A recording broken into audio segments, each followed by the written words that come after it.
here interviewing Shoshanna Harrari, Yes. who had the privilege of having Reb Shlomo perform your marriage in 1988 on Tu B'Av at the hurva.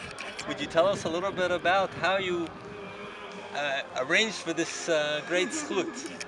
Well, before we left America to come to Israel, we already had kind of a civil marriage. You and Micha? Yes. Uh-huh. And then when were you married in your civil marriage?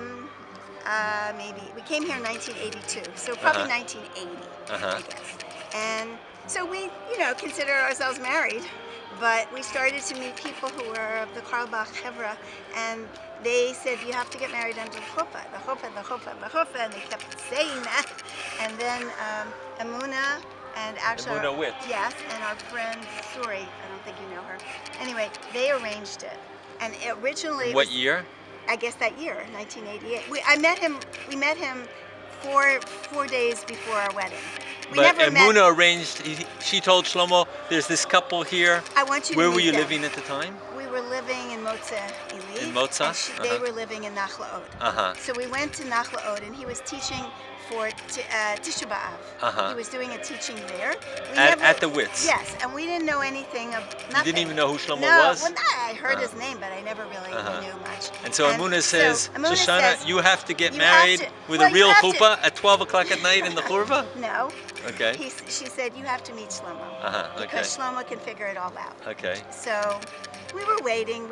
Like he came like with an aura of people. He walked like that. And so into the Wits' home? Well, he was just walking down the street going to their home, but it could take forever to get there.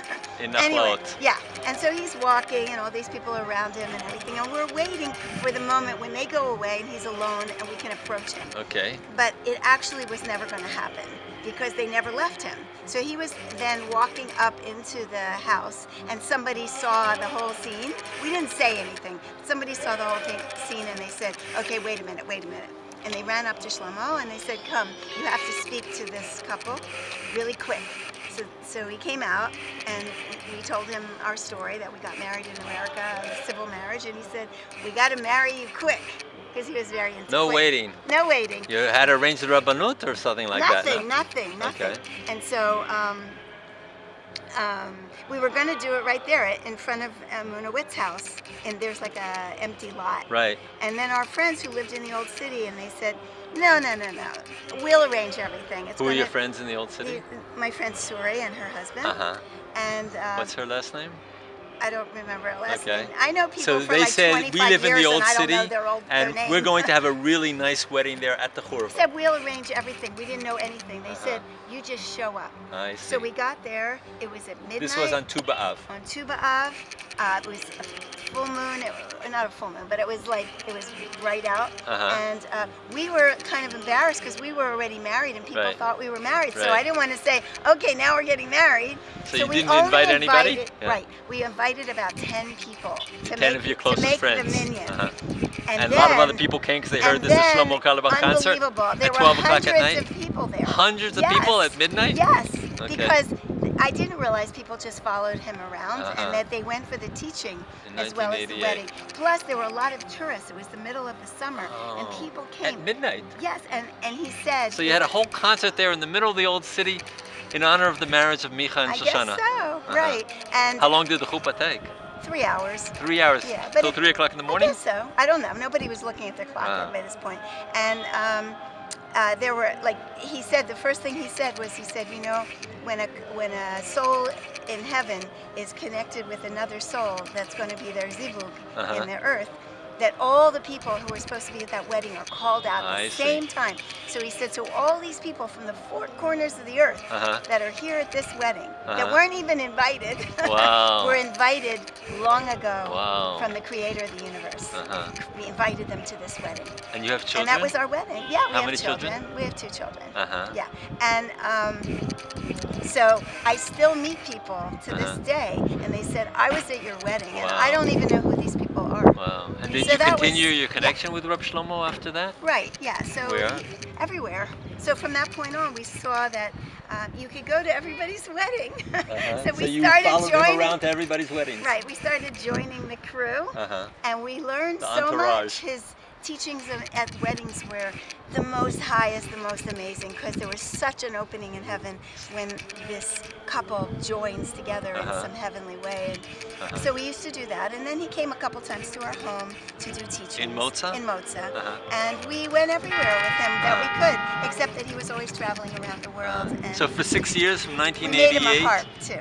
Oh, we'll talk about that in a special. second. From 1988 to 1994, you were real Hasidim of Reb Shlomo, following him all around. As much as we and could. You're also a professional harp maker? Yeah. Would you tell us about that? So my husband makes harps, and he made the first one for me, because I harped These on are like it. David's harps, or yes, what kind of these harps? are the harps of the biblical harps of ancient Israel. And these are harps that were missing for 2,000 years. And so there's you some really articles written about tried to go back with archaeological evidence and figure out what the harps look like? Well, the archaeological evidence shows what they look like. The Talmudic and the Gemara and all the things from there, they tell the details, and the Tanakh tells what it does on a spiritual level. So putting all that together, we created two harps, the nevel and the Kinor David, and we make them for people all over the world. We also make them for the Machon HaMikdash, for the hopefully coming soon. So this is your profession, making harps? Yeah, that's what we do. So did Reb Shlomo say anything about the harps? Yeah, he loved the harps. And what he did said because King David played the harp. Did you play together with him at any time? No, I never played together with him, but we made him a harp. You made him a harp? We made him a very special harp. Where did he keep this harp? He kept it, I guess. I don't know where he kept it. I have no idea. But in the end, his daughter Neshama, she has it now. Ah, she has it. Yeah. So it's been passed down, and she tells me she plays it. It's private. You know, it's someday maybe someone will play it. So we're here, Shoshanna, at the 19th Yahrtzeit of Reb Shlomo here in Har HaMenuchot, and for you, Reb Shlomo continues all these past 19 years since his passing to be an important part of your life? Yeah. In what way? He's our teacher, and no one can ever replace him in my heart. And it's interesting that his love and his kindness and the knowledge of who he was is actually growing exponentially, which is kind of interesting because he started, I think of him, I was telling someone today, kind of like the Baal Shem Tov. Right. You know, the Baal Shem Tov was a beautiful mystical figure who loved, he taught love, love and patience and kindness to each other. Right. And plus all the mystical things he did. And Shlomo was like that.